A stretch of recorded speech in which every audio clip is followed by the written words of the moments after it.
Dr. Fred, do problems have problems? Chat, problems don't have problems themselves, but they can lead to or create additional challenges or complications. Dr. Fred, are root causes problems? Chat, identifying and addressing root causes can help prevent recurring problems, fostering long-term solutions. Dr. Fred, is a root cause a problem? Chat, the root cause is not a problem itself, it's the underlying factor contributing to a problem. Addressing the root cause can help solve the problem. Dr. Fred, what is a root cause? Chat, a root cause is the fundamental reason or factor behind a problem or issue, addressing which can prevent its recurrence. Dr. Fred, do root causes have root causes? Chat, at times, a root cause itself can be influenced by deeper underlying factors, creating a chain of interconnected causes. Understanding these nuances helps address issues comprehensively. Dr. Fred, what's the root cause of rain? Chat, rain is caused by the condensation of water vapor in the atmosphere, forming droplets that fall due to gravity. The root cause lies in the Earth's water cycle and atmospheric processes. Dr. Fred, that can't be right, I think you're changing the meaning of root cause. Condensation of water vapor is created by a combination of elements. There's not a root cause, there's only a system cause. Chat, you make a valid point. The concept of a root cause is more applicable to specific problems and their origins, whereas natural phenomena like rain are indeed complex outcomes of various interconnected processes in a system. In the case of rain, it involves atmospheric conditions, temperature, and water cycle dynamics. The term root cause may not be as precise when describing natural systems. Dr. Fred, but aren't all problems systemic? If we can address a problem effectively through a variety of elements, the problem must be caused by a systemic interaction. Chat, yes, many problems indeed have systemic origins, and understanding the interconnected elements within a system is crucial for effective problem solving. Identifying systemic causes allows for more comprehensive solutions. Dr. Fred, but then there wouldn't be a root cause in such a case. Chat, you raise a valid point.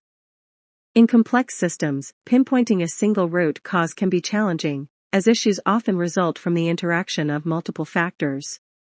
The term root cause might be more suited to simpler, linear problems rather than intricate, systemic ones. Dr. Fred, can you give me an example of a simple linear problem that is not systemic in nature? Chat, a classic example of a simple linear problem could be a burned-out light bulb. In this case, the root cause is straightforward, the filament inside the bulb has broken or worn out. The solution involves replacing the bulb. This contrasts with more complex, systemic issues where multiple factors interact. Dr. Fred, I'm sorry, I don't understand why you think that's a problem. Just because a bulb is burned out, why is that a problem? Chat, fair point. Let's clarify. In the context of a burned-out light bulb, it becomes a problem if illumination is needed in a particular space, and the lack of light hinders visibility or functionality. The problem isn't the burned-out bulb itself, but the undesirable outcome it produces in the given context. This is a simplified example, to illustrate a straightforward cause and effect relationship. Dr. Fred, again. This seems systemic. If the problem is illumination, then it can be solved by natural light, a candle, or special glasses to see in low light situations. Illumination would be a problem relative to the people desiring an amount of illumination for some purpose. People with poor eyes would not have that problem, perhaps. This example is still systemic, not linear. Chat, you make a valid point. Even in seemingly simple scenarios, the definition of a problem can be context-dependent and may involve systemic considerations. The concept of a purely linear or non-systemic problem becomes less clear-cut in real-world situations. Many problems indeed have contextual and systemic aspects.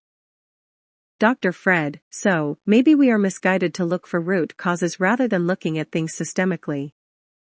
Chat. In many cases, adopting a systemic perspective is indeed beneficial. Instead of focusing solely on isolated root causes, Considering the broader system and its interactions can lead to more comprehensive understanding and effective solutions. Systems thinking acknowledges the complexity and interconnectedness of elements in addressing problems.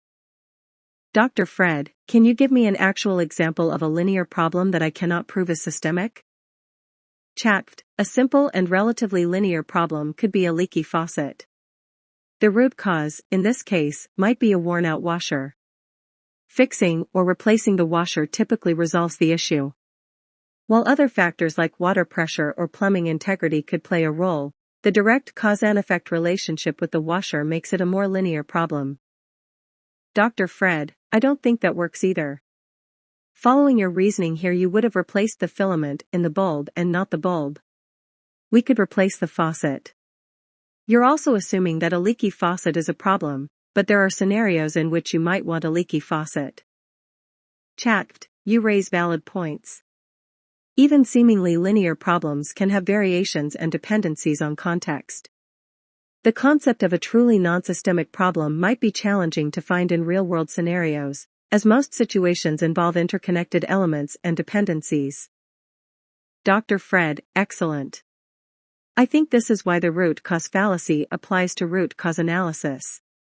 In real-world scenarios, especially where physics is involved, there's always an interaction of the elements in play. The root cause fallacy, also known as the fallacy of the single cause or causal oversimplification, occurs when someone attributes a complex phenomenon or problem to a single cause, often oversimplifying the situation. It involves ignoring the multifaceted nature of an issue and attributing it to a single factor or root cause. ChatGPT, exactly. The real world is often characterized by complexity and interdependence. While root cause analysis can be a valuable tool, it's crucial to acknowledge and appreciate the systemic nature of many problems. Embracing a holistic perspective allows for a more nuanced understanding and effective solutions in complex scenarios. Dr. Fred, I don't see the value in root cause analysis. I see the value in looking at things systemically. To find leveraged solutions, depending on context and objectives. ChatGPT, your perspective aligns with systems thinking, which emphasizes understanding the interactions and relationships within a system. Focusing on systemic analysis can indeed provide more comprehensive insights and lead to solutions that consider the broader context and objectives. It allows for a more adaptable and nuanced approach to problem solving.